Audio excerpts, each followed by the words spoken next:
الحمد لله نحمده ونستعينه ونؤمن به ونتوكل عليه ونعوذ بالله من شرور أنفسنا ومن سيئات أعمالنا من يهده الله فلا مضل له ومن يضلله فلا هادي له وأشهد أن لا إله إلا الله وحده لا شريك له وأشهد أن محمدًا عبده ورسوله أرسله بالهدى ودين الحق ليظهره على الدين كله ولو كره المشركون اللهم صل على محمد وعلى آل محمد كما صليت على إبراهيم وعلى آل إبراهيم إنك حميد مجيد اللهم بارك على محمد وعلى آل محمد كما باركت على إبراهيم وعلى آل إبراهيم إنك حميد مجيد أما بعد ألا إن خير الكلام كلام الله وخير الهدي هدي محمد صلى الله عليه وسلم وشر الأمور محدثاتها وكل محدثة بدعة وكل بدعة ضلالة أعوذ بالله من الشيطان الرجيم بسم الله الرحمن الرحيم يا أيها الذين آمنوا اتقوا الله حق تقاته ولا تموتن إلا وأنتم مسلمون اتقوا الله عباد الله സഹോദരങ്ങളെ സഹോദരിമാരെ, അള്ളാഹുവിന്റെ വിധിവിലക്കുകൾ മനസ്സിലാക്കി ജീവിതത്തിൽ പകർത്താൻ ശ്രമിക്കണമെന്ന് ഓർമ്മപ്പെടുത്തുന്നു, വസിയത്ത് ചെയ്യുന്നു. അള്ളാഹു അതിന് നമ്മെ അനുഗ്രഹിക്കുമാറാകട്ടെ. വിശുദ്ധ ഇസ്ലാം അള്ളാഹുവിന്റെ മതമാണ്.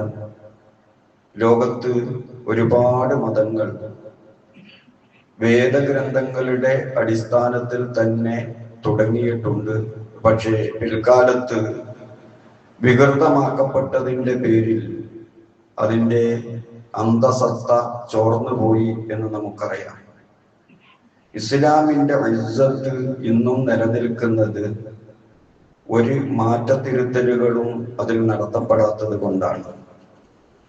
അതിൻ്റെ ഏത് കർമ്മങ്ങളും പരിശോധിച്ചാൽ നമുക്കത് മനസ്സിലാകും. പഠിക്കുന്തോറും ഇസ്ലാമിന്റെ വിമർശകർക്ക് പോലും വളരെ സത്യമാണ് എന്ന് ബോധ്യപ്പെട്ടുകൊണ്ടിരിക്കുകയാണ് ഇസ്ലാം. അപ്പൊ നമസ്കാരം ഭൂവാസികൾ ഉള്ളയിടത്തെല്ലാം ഒരുപോലെ നമസ്കാരം നടക്കുന്നു. ഭൂമിയിൽ മനുഷ്യർ ഒന്നിച്ചാണ് നമസ്കരിക്കുന്നത്. അതുപോലെ നോമ്പ് കഴിഞ്ഞു.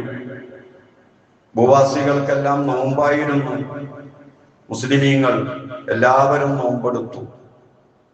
ഇനിയിപ്പോ ഇതാ ഹജ്ജിനുള്ള ഒരുക്കമാണ്, ബലിക്കുള്ള തയ്യാറെടുപ്പാണ്.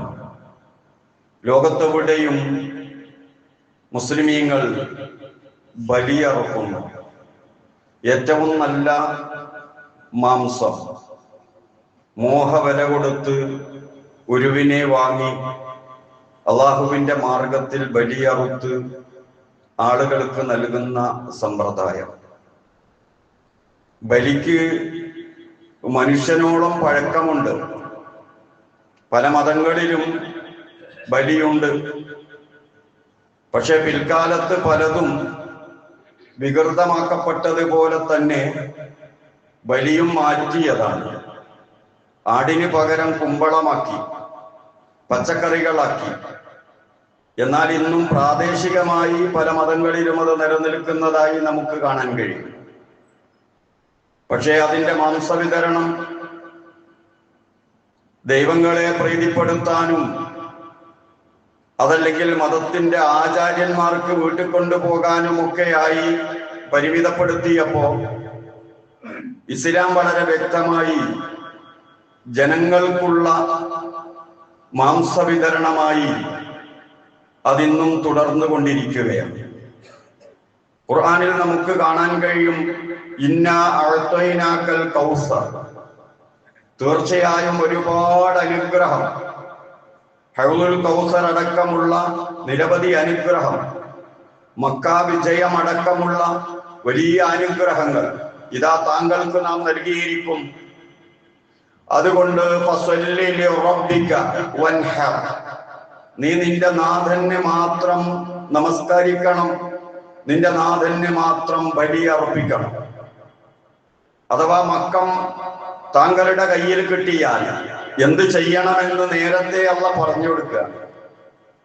റസൂലുള്ളാഹി പ്രബോധനം ചെയ്യുന്ന സമയത്ത് മക്കയിലുള്ള കഅബ പരിപാലിക്കുന്ന ആളുകൾ അള്ളാഹുവിന് പുറമെ പലർക്കും ബലിയറുത്തു. അള്ളാഹുവിന് പുറമെ പലരോടും പ്രാർത്ഥിച്ചു. അതിന്റെ ഉത്തരവാദിത്തവും ഭരണവും റസൂലുള്ളാഹിക്ക് നൽകുന്നതിന് തൊട്ട് മുമ്പ് ആ ഉത്തരവാദിത്തം എങ്ങനെ നിർവഹിക്കണമെന്ന് റബ്ബ് പറഞ്ഞതാണിത്. അങ്ങനെ താങ്കളുടെ കയ്യിൽ വന്നാൽ നമസ്കാരവും പ്രാർത്ഥനയും അള്ളാഹുവിനോട് മാത്രമാകണം, അള്ളാഹ്ക്കാകണം. അതുപോലെ ബലി അർപ്പിക്കുന്നതും അള്ളാഹുവിന് തന്നെയാകണം, മറ്റാർക്കും ബലിയറക്കാൻ പാടില്ല. സാധാരണ വിശുദ്ധ ഖുർആനിന്റെ ശൈലി നമസ്കാരത്തോട് ചേർത്തുകൊണ്ട് സക്കാത്താണ് പറയാറുള്ളത്. പക്ഷേ സൂറ കൗസറിൽ നമസ്കാരത്തിനോട് ചേർത്ത് ബലികർമ്മമാണ് പറഞ്ഞത്. സക്കാത്തുമായി ബന്ധമുണ്ട് ബലികർമ്മത്തിന്.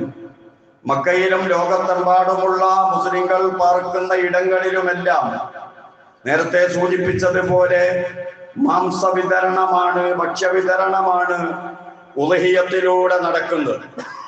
നമസ്കാരത്തോട് ചേർത്ത് ഉളുഹിയ്യത്ത് ഒരു സ്ഥലത്ത് മാത്രമല്ല ഖുർആൻ പറയുന്നത്.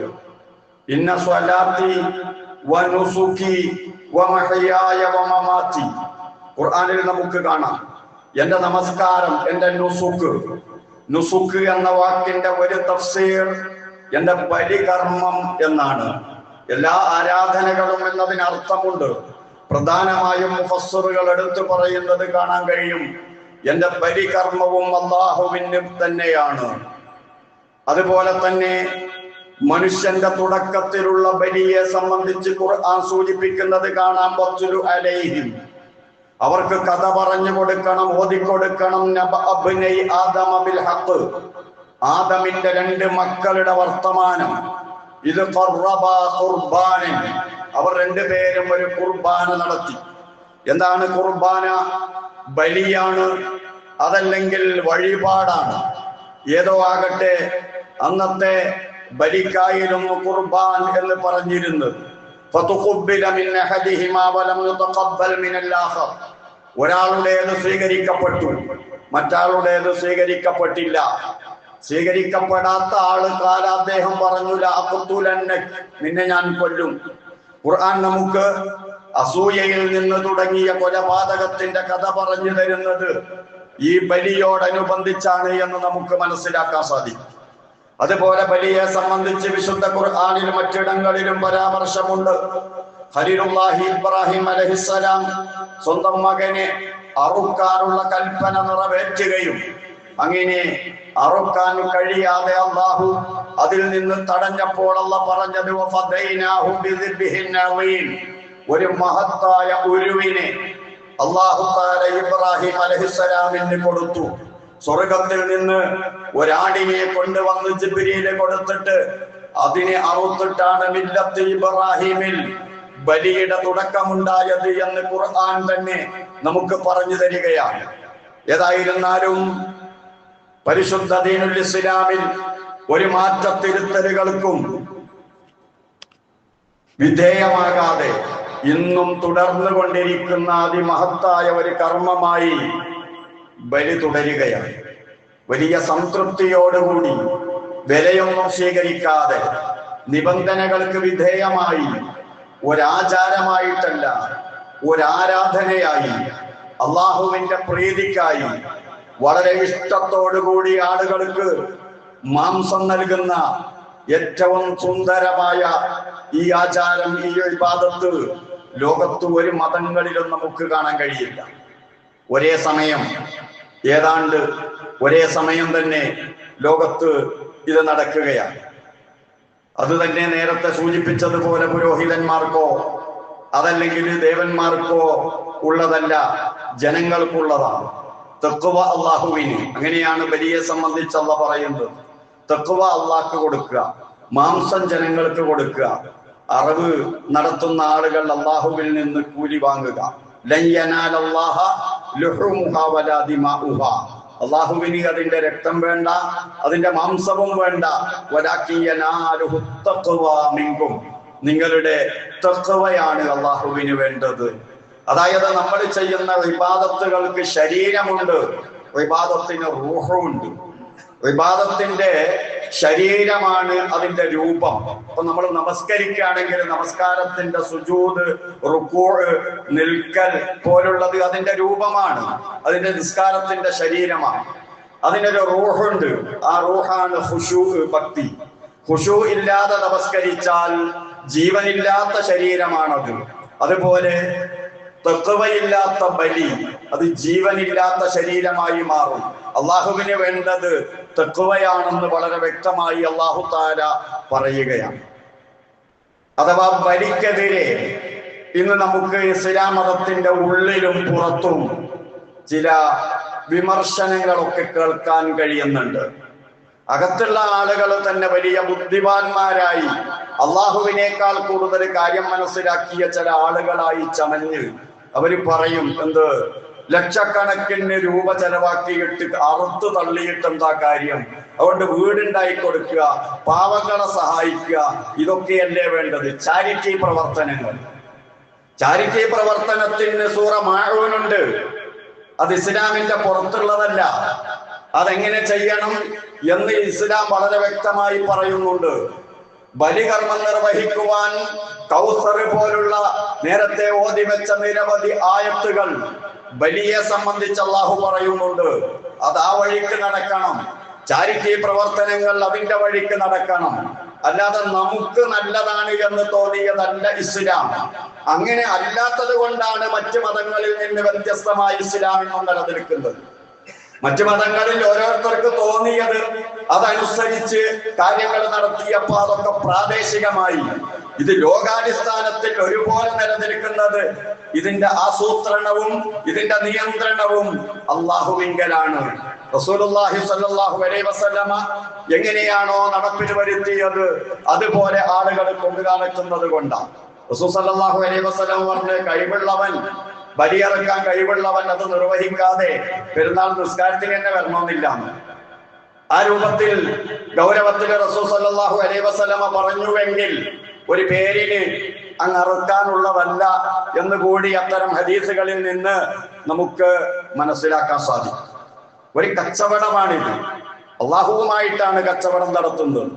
നമ്മുടെ ഈ ഐഹിക ജീവിതത്തിന്റെ വിജയത്തിന് വേണ്ടി പല വിധത്തിലുള്ള ഏർപ്പാടുകളും കച്ചവടങ്ങളും എല്ലാ ദിവസവും നടത്താറില്ലേ?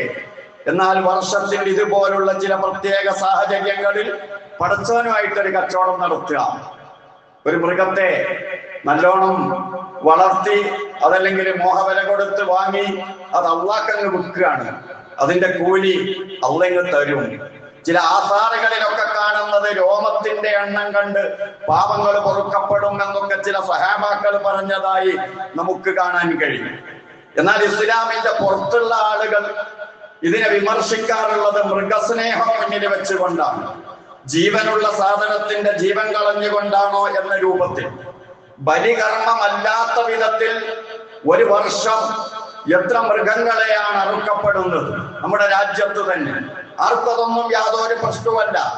പക്ഷെ ഇസ്ലാമിന്റെ ഇസ്സത്ത് ഈ രൂപത്തിൽ പ്രകടമായി നടക്കുന്നത് കാണുമ്പോൾ സഹിക്കുന്നില്ല. അപ്പോഴാണ് മൃഗസ്നേഹം കടന്നു വരുന്നത്. ജീവനുള്ള സാധനത്തെ തിന്നിട്ടല്ലേ ഈ പ്രകൃതിയിലുള്ള മുഴുവൻ ആളുകളും ജീവിച്ചു കൊണ്ടിരിക്കുന്നത്. സസ്യങ്ങൾക്ക് ജീവനില്ലേ? വേദന അറിയുന്ന ജീവനാഡികൾ, വേദന അറിയുന്ന നാഡീഞരമ്പുകൾ അതിലില്ലാത്തത് കൊണ്ടും അത് പ്രകടിപ്പിക്കുന്നത് നമുക്ക് മനസ്സിലാക്കാൻ കഴിയാത്തത് കൊണ്ടോ അതിന് ജീവനില്ല എന്നാണോ ധരിച്ചു വെച്ചിരിക്കുന്നത് ഇത്തരക്കാർ എന്ന് സംശയിച്ചു പോകാറുണ്ട്. മനുഷ്യനെ അള്ളാഹു മിശ്ര ബുക്കായിട്ടാണ് സൃഷ്ടിച്ചത് എന്ന് പരമയാഥാർത്ഥ്യം അറിയാത്തത് കൊണ്ടല്ല അവര് പറയുന്നത്. സസ്യങ്ങൾ അരച്ചു തിന്നാനുള്ള അണപ്പല്ലുകളും മാംസം കടിച്ചു തിന്നാനുള്ള കോമ്പല്ലുകളും കൊടുത്ത് അതുപോലെ മാംസാഹാരം ദഹിപ്പിക്കാനുള്ള കഴിവ് മനുഷ്യന്റെ ആമാശയത്തിന് നൽകിയത് ശാസ്ത്രീയമായി തെളിയിക്കപ്പെടാത്തത് കൊണ്ടുമല്ല ഈ രൂപത്തിലുള്ള ആരോപണങ്ങൾ നടത്തുന്നത്. മറിച്ച് ഒരപ്രിയ സത്യമാണ് അവർക്ക്. പരിശുദ്ധ ദീനുൽ ഇസ്ലാം സത്യമാണെന്നത് ഏതെങ്കിലും വിധത്തിലൊക്കെ എതിർക്കണല്ലോ. അതിനു വേണ്ടിയുള്ള ചില തത്രപ്പാടുകളാണ് ഈ രംഗത്ത് നമ്മൾ കണ്ടുകൊണ്ടിരിക്കുന്നത്. ഏതായാലും അള്ളാഹുവിന് പരിപൂർണമായി സമർപ്പിച്ചുകൊണ്ട് ഈ ബലികർമ്മത്തിന് വേണ്ടിയുള്ള തയ്യാറെടുപ്പ് ലോകത്ത് തുടങ്ങുന്ന സാഹചര്യമാണ് നമ്മിലൂടെ കഴിഞ്ഞു പോകുന്നത്. ഏതാണ്ട് ഒരു മാസമല്ലേ ഉള്ളൂ. ഇത് തുടക്കത്തിലെ ഈ വിഷയം സൂചിപ്പിച്ചത് ഒരു കാരണവശാലും നമ്മൾ ഏതായാലും ബലികർമ്മങ്ങൾ, നമസ്കാരം പോലുള്ള കാര്യങ്ങൾ ചെയ്യുന്നുണ്ട്, അത് ബാത്തിലായി പോകരുത്. തുടക്കത്തിലെ ആ തത്വയോടുകൂടി തന്നെയാകണം നമ്മൾ അതിലേക്ക് പോകുന്നത്. നമസ്കരിക്കുന്ന ആളുകൾ ഖുശൂ പ്രാവർത്തികമാക്കിക്കൊണ്ട് തന്നെ നമസ്കരിക്കണം. എങ്കിൽ നമസ്കാരം നഷ്ടപ്പെട്ടു പോകില്ല, ബലികർമ്മങ്ങൾ നഷ്ടപ്പെട്ടു പോകില്ല. എണ്ണത്തിന്റെ വലുപ്പം പറയാൻ, അറുക്കപ്പെട്ട മൃഗങ്ങളുടെ വണ്ണം പറയാൻ, അതിന്റെ വിലയുടെ ആധിക്യം പറഞ്ഞിട്ട് അഹങ്കരിക്കാൻ, അതിനുള്ളതല്ല ബലികർമ്മം. മറിച്ച് നാളെ പരലോകത്തേക്ക് ഒരു സമ്പാദ്യം നീക്കിവെക്കുകയാണ് എന്ന ബോധമുണ്ടാകണം. ആ ബോധത്തിൽ നിന്ന് ഉടലെടുക്കുന്ന നിയ്യത്തും ഇഖ്ലാസും തഖ്വയും അതായിരിക്കണം ബലികർമ്മത്തിന് പ്രചോദനം നൽകേണ്ടത്. അതിനുവേണ്ടിയാണ് തുടക്കത്തിലെ ഈ കാര്യം ഒന്ന് സൂചിപ്പിച്ചു പോയത്. മഹാനായ റസൂലുള്ളാഹി സ്വല്ലല്ലാഹു അലൈഹി വസല്ലം നമ്മുടെ ഇബാദത്ത് കാര്യക്ഷമമാക്കാൻ ഇതുപോലുള്ള നിർദ്ദേശങ്ങൾ നൽകാറുണ്ടായിരുന്നു. നമ്മൾ നമസ്കരിക്കാറുണ്ട്. സൂറ മുഅ്മിനൂനിൽ അല്ലാഹു തആല വളരെ വ്യക്തമായി പറയുന്നുണ്ട്, വിജയിക്കണമെങ്കിൽ, രക്ഷപ്പെടണമെങ്കിൽ ആ ആളുകൾ ആരാണ്? വിജയിച്ച ആളുകൾ. എന്ന് പറഞ്ഞുകൊണ്ടല്ല പറഞ്ഞത്, അല്ലദീന ഹും ഫീ സ്വലാത്തിഹിം ഖാശിഊൻ, അവർക്ക് നമസ്കാരത്തിൽ ഖുശൂഉണ്ട്, ഭക്തിയുണ്ട്. നമ്മൾ ഏതായാലും നിസ്കരിക്കുന്നുണ്ടല്ലോ, ഭക്തിയോടുകൂടി നമസ്കരിക്കാൻ നമ്മൾ നല്ലോണം ശ്രദ്ധിക്കണം. എന്താണ് ഭക്തി? എങ്ങനെയാണ് ഖുശൂ ഉണ്ടാക്കുക? ഹുളൂറുൽ ഖൽബാണ്. ശരീരം നമസ്കരിച്ചാൽ പോരാ, നമ്മുടെ നമസ്കാരത്തിൽ ഹൃദയവും കൂടി പങ്കെടുക്കണം. ഹൃദയം എവിടെയോ ശരീരം പള്ളിയിൽ, അങ്ങനെയുള്ള നമസ്കാരമാകരുത്. നമുക്ക് ആവേശമുള്ള പല സംഗതികളും ഹുളൂറുൽ ഖൽബോട് കൂടിയാണ് നമ്മൾ നിർവഹിക്കാറുള്ളത്. എങ്കിൽ അതുപോലെ തന്നെ നമ്മുടെ ഹൃദയത്തെ കൂടി നമസ്കാരത്തിൽ പങ്കെടുപ്പിക്കാനുള്ള പരമാവധി ശ്രമം നമ്മുടെ ഭാഗത്തു നിന്നുണ്ടായാൽ വിജയിക്കുക തന്നെ ചെയ്യും.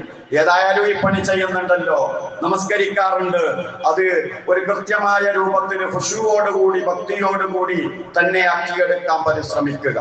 ഭക്തി പെട്ടെന്ന് ഉണ്ടാക്കാൻ കഴിയുന്ന ഒന്നല്ല. നിസ്കരിക്കാൻ കയ്യും കണ്ടി അവിടെ നിന്നിട്ട് ഭക്തി ഉണ്ടാകട്ടെ എന്ന് വിചാരിച്ചാൽ ഉണ്ടാകുന്ന സംഗതിയല്ല. അതിലേക്ക് നമ്മുടെ മനസ്സ് പാകപ്പെട്ട് വരണം. വീട്ടിൽ നിന്ന് ഒതുവക്കെടുത്ത് ഞാൻ പള്ളിയിൽ നിസ്കരിക്കാൻ പോവുകയാണ് എന്ന നിയ്യത്തോടു കൂടി പള്ളിയിലേക്ക് നടന്നു വന്ന് അങ്ങനെ പള്ളിയിലെത്തിയാൽ ഏറ്റവും പ്രധാനപ്പെട്ട സ്ഥലത്ത് നമുക്ക് ലഭിച്ച ആ സ്ഥലം ഭാഗ്യമുള്ള സ്ഥലമാണ്. ഒന്നാമത്തെ സഫ് തന്നെ. അവിടെ തന്നെ കയറി നിന്ന് ഭക്തിയോടുകൂടി നമസ്കരിക്കാൻ ശ്രമിച്ചാൽ നമുക്ക് നടക്കും. നേരെ മറിച്ച് പള്ളിയിൽ വരിക, എവിടെങ്കിലും നിന്നിട്ട് വർത്താനം പറയാ, പള്ളി ആ നിസ്കാരത്തിന്റെ ഇഖാമത്ത് കൊടുക്കുമ്പോ അങ്ങ് പോയാൽ പോരെ എന്ന രൂപത്തിലൊക്കെ ആയാ നിസ്കാരം അങ്ങനെ തന്നെ ഉണ്ടാകും. അതിനൊരു ഗൗരവവും അള്ളാഹുവിന്റെ മുന്നിൽ നിൽക്കുന്ന സമയത്ത് ഞാൻ ആരുടെ മുന്നിലാണ് നിൽക്കുന്നത് എന്ന ബോധവും, എന്റെ ഭാഗത്ത് നിന്ന് വീഴ്ചയുണ്ടായാൽ അത് വലിയ മോശമല്ലേ എന്ന ചിന്തയും, ഇതെല്ലാം അറിയുന്ന റബ്ബിന്റെ മുന്നിലല്ലേ നിൽക്കുന്നത് എന്ന ആ മാനസികാവസ്ഥയും നമുക്കുണ്ടാകണം. എന്നിട്ട് റബ്ബിന്റെ മുന്നിൽ നിന്ന് അല്ലാഹു അക്ബർ എന്ന് പറയുമ്പോ, അള്ളയാ ഏറ്റവും വലിയവൻ എന്ന് പറയുമ്പോ ദുനിയാവല്ല എന്ന് തിരിച്ചറിയാം. ദുനിയാവല്ല വലുത്, അള്ളയാ വലുത്.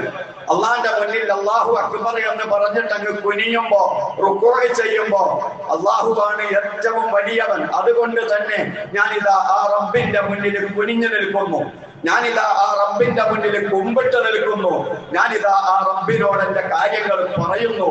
ഈ രൂപത്തിലുള്ള ഓർമ്മ ഏതൊരു സാധാരണക്കാരനും ഉണ്ടാക്കിയെടുക്കാൻ പറ്റുന്നതാണ്.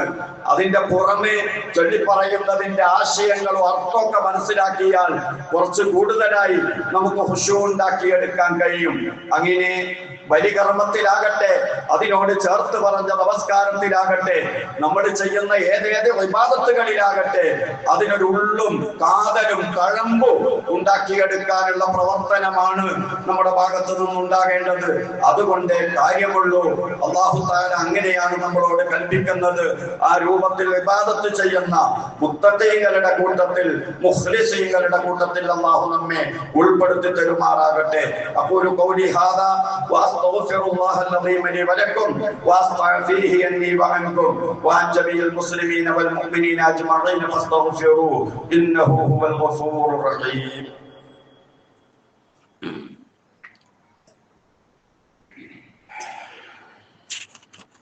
അൽഹംദുലില്ലാഹ് വസ്സലാത്തു വസ്സലാമു അലാ റസൂലില്ലാഹ് വഅലാ ആലിഹിൽ ഫായിസീന ബിറിദല്ലാഹ് ഉസീകും ഇബാദല്ലാഹി വഇയ്യായ ബിതഖ്വല്ലാഹ്.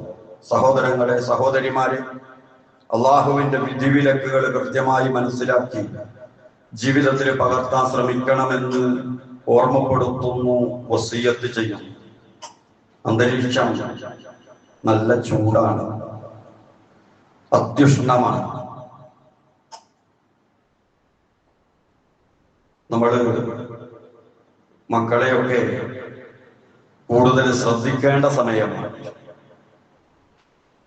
ഭൂമിക്കും ജീവജാലങ്ങൾക്കുമെല്ലാം ദാഹമുണ്ട്, കുടിക്കാൻ വെള്ളമില്ലാത്ത അവസ്ഥയുണ്ട്. നമ്മുടെ വീടിന്റെ ടെറസിലും അതുപോലുള്ള സ്ഥലങ്ങളിലൊക്കെ വെള്ളം കരുതി വെക്കണം. പട്ടിക്ക് വെള്ളം കൊടുത്തിട്ട് സ്വർഗത്തിൽ പോയി എന്ന് റസൂലുള്ളാഹി സ്വല്ലല്ലാഹു അലൈഹി വസല്ലം ഹദീസ് പറഞ്ഞത് ഒരു കഥ കേട്ട് ആസ്വദിക്കാനല്ല, മറിച്ച് ജീവിതത്തിൽ പ്രാവർത്തികമാക്കാനാണ്. യർഹമു മൻ ഫിൽ അർളി യർഹമുകും മൻ ഫിസ് സമാ എന്നാണല്ലോ. നിങ്ങൾ ഭൂവാസികളോട് കരുണ കാണിക്കുക, ആകാശത്തുള്ളവൻ നിങ്ങളോടും കരുണ കാണിക്കുക. അതോടൊപ്പം നിരവധി ആരോഗ്യ പ്രശ്നങ്ങൾ ദൈനംദിനം ഉണ്ടായിക്കൊണ്ടിരിക്കുന്നു. ശുദ്ധജലത്തിന്റെ കുറവ് കൊണ്ട് ഉണ്ടായിട്ടും കുടിക്കാത്തവർ, ദാഹം തോന്നിയിട്ടില്ലെങ്കിലും വെള്ളം കുടിക്കണം. കുട്ടികളൊക്കെ കളിച്ച് നിർജ്ജലീകരണമൊക്കെ ഉണ്ടായി അവശരാകുന്ന ഒരുപാട് സംഗതികൾ നമ്മൾ ഇന്ന് മാധ്യമങ്ങളിലൂടെ കണ്ടുകൊണ്ടിരിക്കുകയാണ്. അതുകൊണ്ട് സൂര്യാഘാതം, അതുപോലുള്ള ആരോഗ്യ പ്രശ്നങ്ങൾ, ഇതൊക്കെ നല്ലോണം ശ്രദ്ധിക്കേണ്ട സമയമാണ്. അതുപോലെ തന്നെ ഭൂമിയുടെ നീരുറവകൾ, ജലസ്രോതസ്സുകൾ, അതില്ലാതാക്കുന്നത് ഈ പ്രകൃതി ആക്രമിക്കലാണ് എന്ന് നമ്മൾ തിരിച്ചറിയാം. യുഫ്സിദൂന ഫിൽ അർളി, ഭൂമി കുഴപ്പമുണ്ടാക്കുക എന്ന് പറയുമ്പോഴേക്ക് ആളുകൾ തമ്മിൽ അടിക്കുക എന്നതിൽ മാത്രം ഒതുങ്ങുന്നതല്ല ആ പരാമർശമൊക്കെ. ഈ പ്രകൃതി നമുക്ക് ശേഷവും ആളുകൾക്ക് താമസിക്കാനും ജീവിക്കാനും ഉള്ളതാണ് എന്ന തിരിച്ചറിവ്. മഴക്കാലത്ത് ഇഷ്ടം പോലെ വെള്ളം കിട്ടുമ്പോ അതെല്ലാം അങ്ങ് ഒഴുക്കി വിട്ടിട്ട് അലക്ഷ്യമായി ഒലിച്ചു പോയിട്ട് വെള്ളമില്ലാത്ത സന്ദർഭത്തിൽ വേനൽക്കാലത്ത് വിലപിക്കുന്ന ഒരവസ്ഥ നമുക്കുണ്ട്. ഇതെല്ലാം അക്ഷരാർത്ഥത്തിൽ പരിശുദ്ധ ദീനുൽ ഇസ്ലാമിനെ കൃത്യമായി പ്രാവർത്തികമാക്കാത്തത് കൊണ്ടാണ് എന്ന് നമുക്ക് മനസ്സിലാക്കാൻ സാധിക്കും.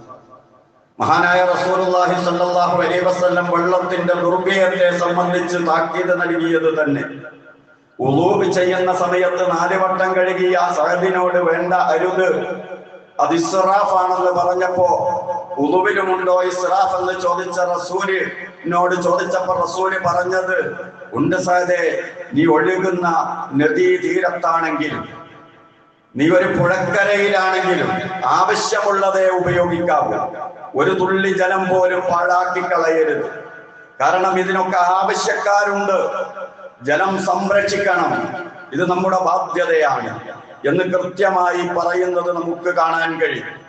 അതുപോലെ തന്നെ വെള്ളം ഇല്ലാത്തത് കൊണ്ട് ഇഴജന്തുക്കളൊക്കെ വെള്ളമുള്ള സ്ഥലം അന്വേഷിച്ച് വന്നുകൊണ്ടിരിക്കുന്നു. ചൂട് കൂടുമ്പോൾ പാമ്പൊക്കെ വീട്ടിൽ കയറാൻ തുടങ്ങി. ഓരോ ദിവസവും നമ്മളിങ്ങനെ കേട്ടുകൊണ്ടിരിക്കുകയാണ്, കണ്ടുകൊണ്ടിരിക്കുകയാണ് വാർത്തകൾ. പാമ്പ് കടിച്ചുള്ള മരണം, വീടും പരിസരവും ശുദ്ധീകരിക്കണം, നല്ലോണം ശ്രദ്ധിക്കണം. ഇതെല്ലാം പരിശുദ്ധ ദീനുൽ ഇസ്ലാം നമ്മോട് നിർദ്ദേശിക്കുന്ന സംഗതികൾ തന്നെയാണ്. ഇഴജന്തുക്കളുടെ ഉപദ്രവത്തിൽ നിന്ന് രക്ഷപ്പെടാൻ പ്രാർത്ഥന വരെ റസൂലുള്ളാഹി സ്വല്ലല്ലാഹു അലൈഹി വസല്ലം പഠിപ്പിച്ച പ്രാർത്ഥനകൾക്ക് വരെ ആ രൂപത്തിൽ വിശദീകരണം നൽകപ്പെട്ടത് നമുക്ക് കാണാൻ കഴിയും. ചുരുക്കി പറഞ്ഞാൽ ഓരോ കാലാവസ്ഥയിലും ആ കാലാവസ്ഥക്കനുസരിച്ച് കൊണ്ട് നമ്മുടെ മതവും നമ്മുടെ ആദർശവും നമ്മുടെ സംസ്കാരവും ഇടപെടുന്നുണ്ട് എന്ന സംഗതികൾ തിരിച്ചറിഞ്ഞുകൊണ്ട് ഒരു ബാധ്യതയായി ഏറ്റെടുത്ത് എല്ലാവരും ആ കാര്യങ്ങളെല്ലാം ശ്രദ്ധിക്കണമെന്നൊന്നുകൂടി ഓർമ്മപ്പെടുത്തുകയാണ്. പരിശുദ്ധ ദീനുൽ ഇസ്ലാം വളരെ സമഗ്രമാണ്. ഏത് കാലഘട്ടത്തിലേക്കും ആവശ്യമുള്ള കാലികമായ മതമാണ് എന്ന് കൂടി നമുക്കിതിൽ നിന്നെല്ലാം മനസ്സിലാക്കാൻ സാധിക്കും. കൃത്യമായി ഇസ്ലാമിന്റെ ആദർശങ്ങൾ ഉൾക്കൊണ്ട് ജീവിക്കുന്ന, അതുപോലെ എല്ലാ വസ്തുക്കളെയും സ്നേഹിക്കുന്ന, കരുണ വിതരണം ചെയ്യുന്ന ആളുകളായി നമ്മൾ ഉയരുക. അതിന് അല്ലാഹു തൗഫീഖ് നൽകുമാറാകട്ടെ. അല്ലാഹുവേ, നിന്റെ ഇഷ്ടത്തിനനുസരിച്ച് ജീവിക്കാൻ, നീ ഇഷ്ടപ്പെടുന്നത് ചെയ്യാനും ചിന്തിക്കാനും തൗഫീഖ് നൽകി അനുഗ്രഹിക്കണേ റഹ്മാനെ. നീ നന്നാക്കിയ, നീ തെരഞ്ഞെടുത്ത നിന്റെ സജ്ജനങ്ങളുടെ കൂട്ടത്തിൽ ഉൾപ്പെടുത്തി അനുഗ്രഹിക്കണേ റഹ്മാനെ. നിന്റെ പരീക്ഷണങ്ങളിൽ നിന്ന് രക്ഷ നൽകി അനുഗ്രഹിക്കണേ റഹ്മാനെ.